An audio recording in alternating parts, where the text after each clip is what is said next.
Oke, hari ini kita bakal bongkar sebuah alat canggih yang dipakai para trader institusional buat ngintip apa sih yang sebenarnya terjadi di pasar. Kita akan belajar soal bahasa tersembunyi di balik setiap pergerakan harga. Coba deh kita pikirin, kita kan sering lihat harga naik turun di grafik ya, tapi pernah nggak kepikiran, apa sih kekuatan yang benar-benar mendorong semua pergerakan itu? Gini, grafik yang biasa kita lihat itu cuma nunjukin hasil akhirnya, skor pertandingannya. Tapi order flow, nah ini yang ngasih lihat pertandingannya secara langsung, detik per detik. Kita bisa lihat interaksi real time antara pembeli dan penjual. Jadi, langkah pertama, kita harus lihat lebih dalam dari sekedar grafik harga. Poin kuncinya adalah, pergerakan harga itu sama sekali bukan hal yang acak. Itu adalah hasil dari perebutan kendali yang terjadi terus-menerus antara kubu pembeli dan penjual.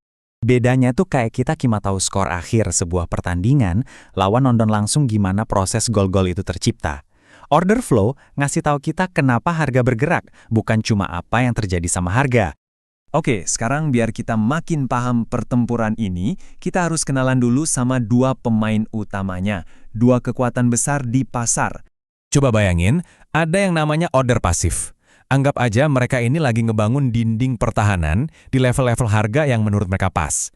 Mereka ini bisa menyerap serangan, tapi mereka nggak bisa memulai pergerakan. Mereka cuma menunggu. Nah, lawannya adalah order agresif. Kalau yang ini, mereka itu pendobraknya.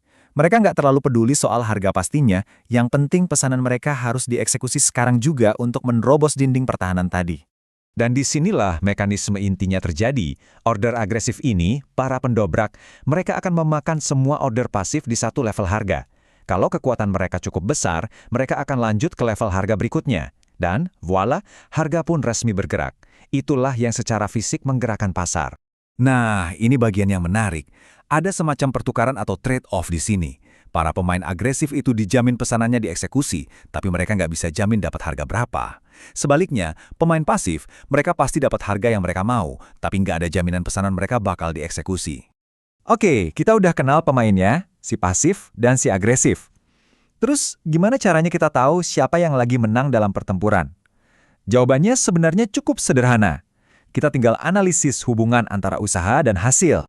Ada dua pola utama yang harus kita perhatikan. Pertama, penyerapan atau absorption. Ini terjadi kalau ada usaha besar-besaran tapi hasilnya nol, gagal nembus pertahanan. Kedua, inisiatif. Ini kebalikannya. Usaha yang besar berhasil menciptakan terobosan yang signifikan. Nah, kutipan ini pas banget buat ngejelasin penyerapan. Ini adalah sinyal kuat. Meskipun pihak agresif udah berusaha mati-matian buat mendorong harga, tapi ada dinding pertahanan pasif yang raksasa dan berhasil menahan semuanya. Ini bisa jadi tanda-tanda kalau keadaan akan segera berbalik. Nah, semua pertempuran kecil ini nggak terjadi gitu aja di ruang hampa. Seiring berjalannya waktu, jejak-jejak pertempuran ini ngebentuk semacam peta memori pasar yang nunjukin di mana aja titik-titik krusial perebutan kendali terjadi. Alat yang kita pakai itu namanya volume profile. Anggap aja ini kayak peta topografi pasar ya. Dari sini kita bisa lihat pegunungan, yaitu area di mana banyak banget transaksi terjadi, dan lembah, di mana pasarnya sepi-sepi aja. Dan faktanya, sekitar 68% dari semua perdagangan itu terjadi di satu zona khusus yang kita sebut area nilai atau value area. Kenapa?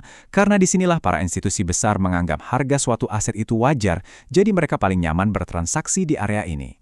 Di peta ini ada beberapa landmark penting. Ada point of control, ini kayak ibu kotanya, tempat volume perdagangan paling tinggi. Lalu ada batas atas dan bawah value area, ini batas kotanya. Dan ada juga low volume nodes, ini seperti gurun pasir yang biasanya dilewati harga dengan cepat. Oke, jadi gimana cara kita pakai semua ini?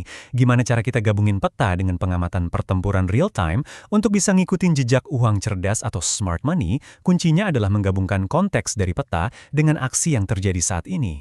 Prosesnya itu sebetulnya sangat logis dan berurutan. Pertama, kita pahami dulu medannya pakai peta volume profile. Kedua, kita amati pertempurannya secara langsung pakai footprint chart. Ketiga, kita cari pola-pola kunci kayak penyerapan tadi. Dan terakhir, dari situ kita bisa coba antisipasi kemana harga kemungkinan besar akan bergerak. Biar lebih kebayang, nih contohnya. Misalkan kita lihat ada 105 kontrak jual agresif yang semuanya ditelan habis di satu level support penting. Itu sinyal yang jelas banget kalau dinding pertahanannya super kuat. Dan bener aja, nggak lama setelah itu, harganya langsung meledak naik. Nah, itulah kekuatan dari cara pandang ini. Jadi intinya begini, grafik harga itu cuma puncak gunung es.